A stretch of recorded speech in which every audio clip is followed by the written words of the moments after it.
Ignoring those complaints for a moment, let's focus on the positives. On the road, the Checkpoint makes good progress, the low-profile dimpled G1 tires rolling along nicely on hard surfaces.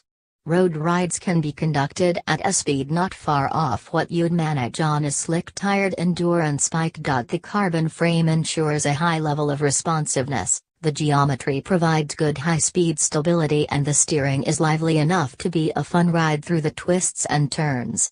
In many ways, it feels like riding a Demon Trek's endurance bike, with fat tires. Get the Checkpoint onto the sort of trails it's designed for: gravel fire roads, woodsy single track with lots of roots, overgrown bridleways, and everything in between, and it's a mixed bag. On the one hand, seated comfort is very good thanks to the ISO-speed decoupler. The seat tube is separated from the frame at the top tube junction to increase saddle deflection, and 35mm tires.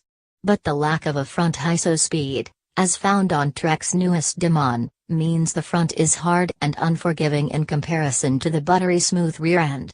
Trek explains this decision away as the wide tires providing enough gush for most people, but I think it's a missed opportunity. Naturally, wide tires go a long way to cushioning the blows on rough ground, but even at low pressures the front of the Checkpoint just feels far too harsh.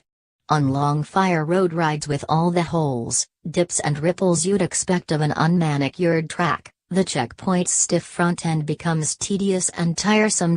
Wider tires improve the Checkpoint, but that imbalance between the front and rear smoothness is still apparent, though it's much more capable in the mud and on slippery trails than with the G1 tires, which are best saved for mostly road or, at the very least, dry hard pack paths. Trek offers the Checkpoint in aluminium and carbon fiber variants.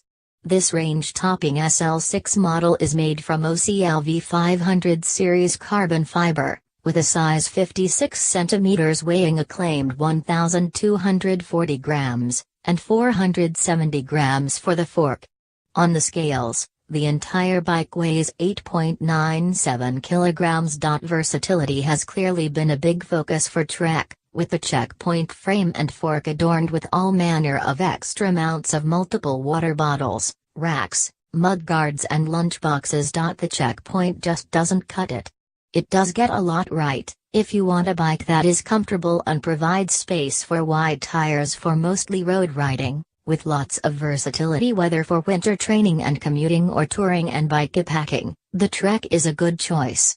But it's not the most capable bike when the going gets rough and bumpy. There's a lot to like: the stiff carbon frame packed with versatility, wide tires, ISO-speed rear, but a lot that holds it back, such as the stiff front end, too narrow tires and tall gearing.